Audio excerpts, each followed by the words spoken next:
Greetings, fellow travelers, and welcome to the second episode of The Lost Traveler, a look back at my 20-something years of MMO history. In our previous episode, we reached into my memory chasm to retrieve bits and pieces of my life during the summer of 2003, along with a dusty artifact known as Star Wars Galaxies, an MMORPG unlike many that followed, but ultimately succumbed to the degradation of time and innovation of newer, shinier games. Truth be told, you can find and play Star Wars Galaxies on many different private servers, with populations varying in the hundreds to low thousands if you're still interested. But today, we'll be discussing something different when it comes to the fantasy genre. Different, but at the same time, it shares a rather large similarity with Star Wars, because for about the past 10 years, our summer blockbusters have been dominated by the likes of superheroes, which is exactly what we will be talking about today, but during a time before Robert Downey Jr. ever donned the iron suit.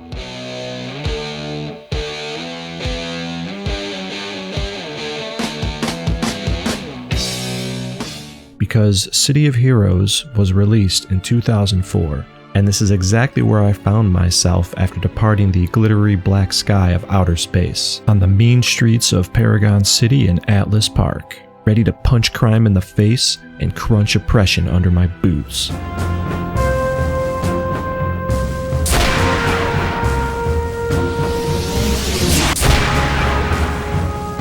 But before we smash into those details, I want to take into consideration that this is more of an introspective piece as opposed to a straight review.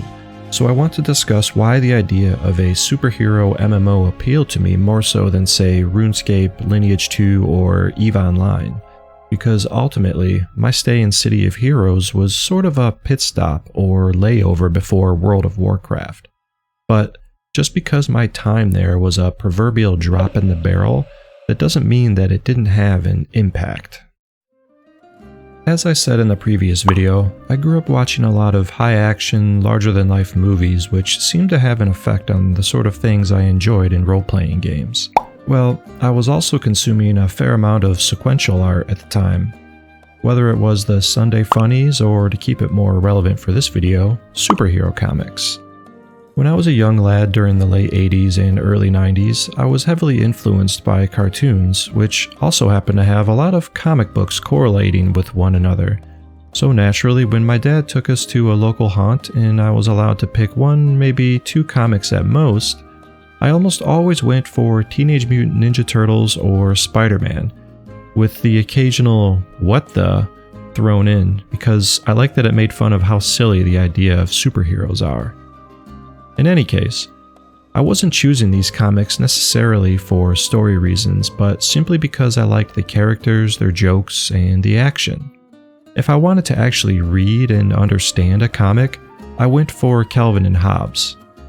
To elaborate on that, for me, comics were an alternative to imaginative adventures when books like Harry Potter didn't exist.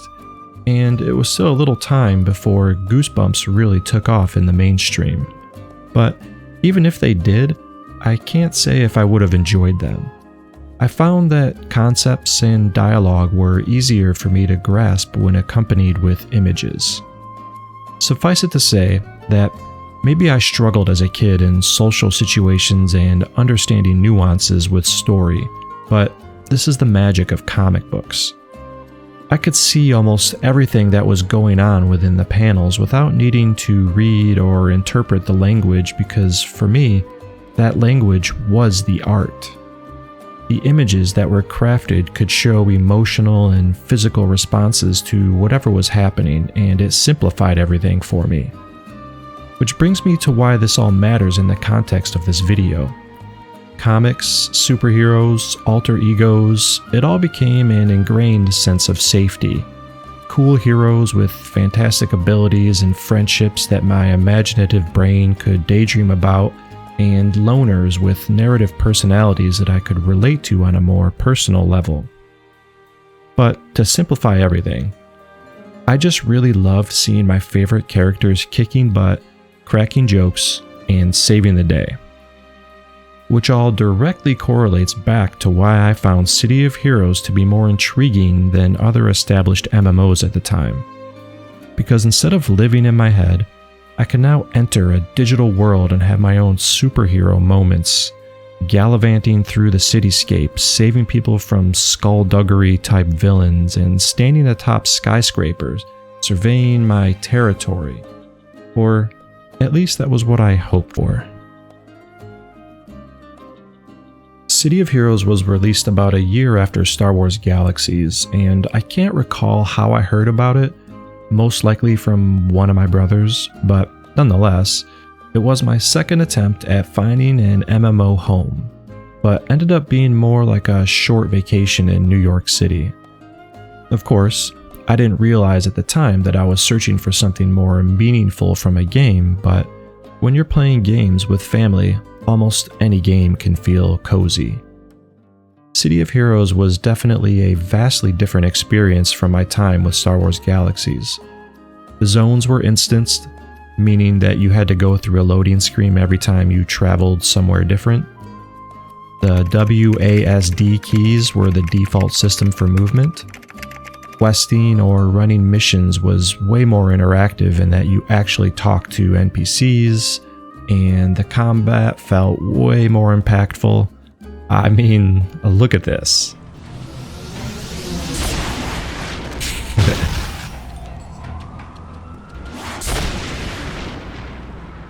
We refer to MMOs like this as theme parks, where you're guided along to accomplish things.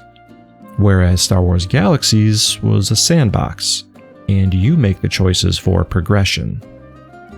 They did, however, share one beautiful thing in common: flavor text and the options for roleplay, which I will always appreciate even if I don't partake. But if you were to ask me what really stood out in this game, and why I thought it was fun to play, I can give you two solid answers: the character creator options, and the movement abilities you unlock. If character customization is important to you, and you play MMORPGs, then you might recall this pathetic attempt from a game that was released only 2 years ago. Now compare it to a game that came out almost 20 years ago, and it makes me want to sigh. Granted, City of Heroes did not have item progression where your character equips new weapons and armor as you level up, so the need for a more robust system was obvious. But considering that in New World, your only choice is a human being, I personally think it should be as diversified as humans can be. But I digress. In City of Heroes, you can, and I have, sat at the character creation screen for hours. Especially when your imagination or creativity is all that would hold you back from making someone that fits the exact look and feel you're going for. You could go as simple as recreating the beloved icon to whatever your heart dreams of, or in my case, a fearsome crime-fighting fowl that goes by the obvious name of Super Chicken. Yes, this was my original hero from back in the day, and I loved it. Whatever combination of superpowers, origins, and weapons you decided on, you knew that you could eventually make someone that fit almost perfectly into your ideal vigilante.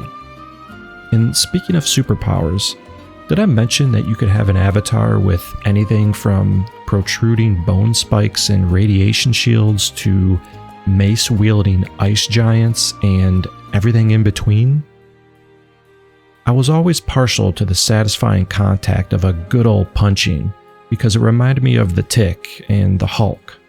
Needless to say, there was a little something for everyone in this game to achieve a sense of creative freedom with their characters, and I wish more games would have this.